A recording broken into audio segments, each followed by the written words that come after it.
Assalamualaikum warahmatullahi wabarakatuh. Selamat pagi Bu Yulia Siska. Selamat pagi teman-teman. Saya Tria Cindy, NPM 1916011 dari PGSD 4A. Di sini saya akan menjelaskan materi bab 7 yang berjudul Masuknya Islam dan Kolonialisme. Yang pertama, kapan sih masuknya Islam ke Indonesia? Untuk pertama kali Islam masuk ke Indonesia pada abad ke-13 di Sumatera bagian utara melalui para pedagang dari Gujarat.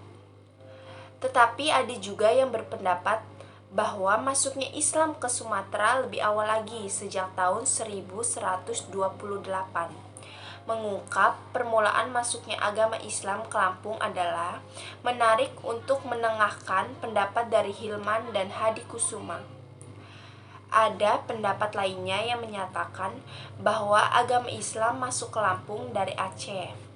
Pendapat ini didukung dengan penemuan sebuah nisan di kampung Muara Batang.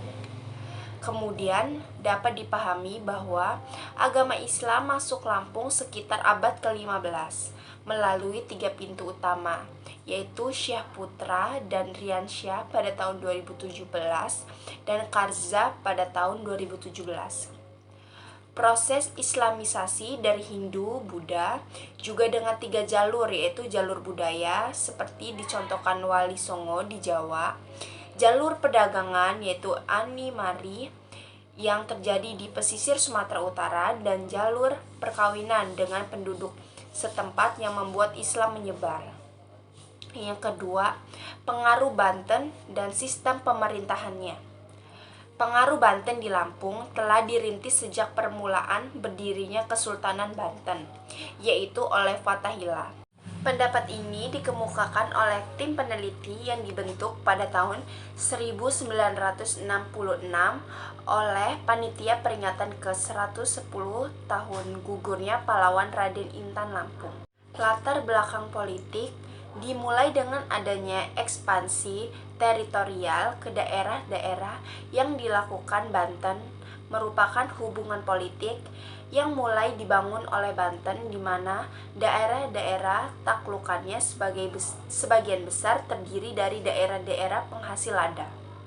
Adapun daerah penghasil lada terbesar pada saat itu yakni Lampung.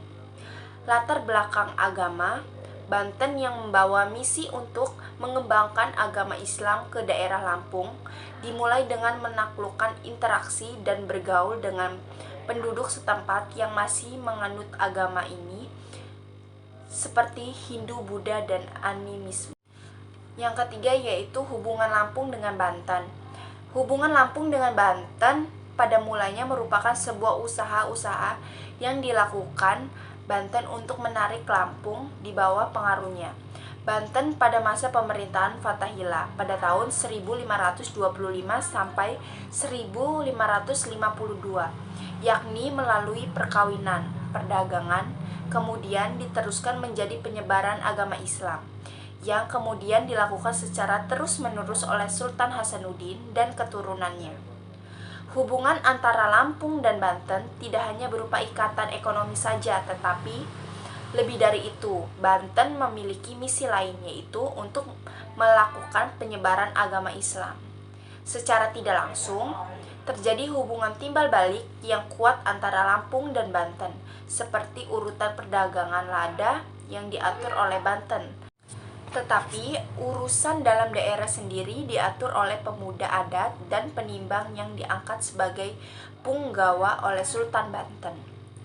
Hubungan antara Lampung dan Banten tidak hanya terbatas dalam bidang perekonomian, namun berdampak pula dalam berbagai bidang seperti bidang pemerintahan.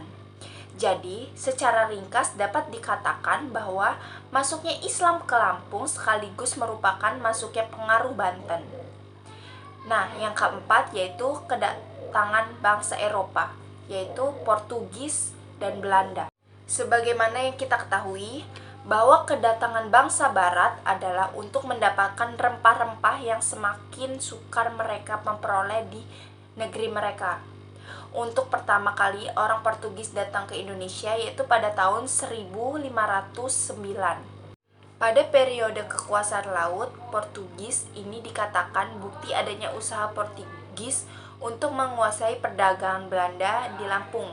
Di antaranya yang pertama di Punggu Kembang Langgar, yang kedua di Menggala dikenal cerita rakyat yang menyebut pernah terjadi pertempuran melawan Geligis, yang ketiga di Kampung Kuripan, yang keempat di Kampung Putihdo. Yang kelima yaitu tata kehidupan masyarakat.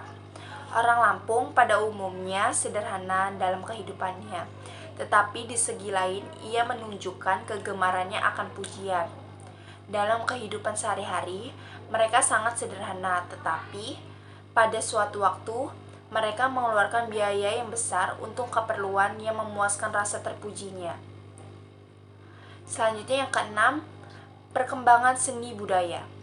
Sebagai suatu suku bangsa dengan khas identitasnya, suku Lampung mempunyai bentuk kesenian yang berdiri sendiri, di antaranya bidang seni rupa, seni tari, dan seni sastra. Bangunan-bangunan bersejarah yang merupakan warisan budaya Islam pada perkembangan yang di Lampung adalah Masjid Al-Anwar dan Masjid Al-Yakin. Masjid Al-Anwar terletak di Teluk Betung, Bandar Lampung yang dibangun pada abad ke-18. Kemudian, asal mula berdirinya Masjid Al-Yakin didirikan pada perantauan masyarakat di Provinsi Bengkulu yang tinggal di Tanjung Karang pada tahun 1883. Dalam bidang seni tari, sebagai suatu kesenian yang tertua di samping seni suara, mempunyai sangkut paut dengan upacara adat. Dalam periode ini, tarian klasik harus dipelajari oleh setiap muda-mudi kalau ia tidak mau bersih-bersih dalam masyarakat. Dalam seni sastra, berkembang dengan baik yang disebut cerita rakyat, peribahasa, pepatah, pantun, teka-teki, dan sebagainya.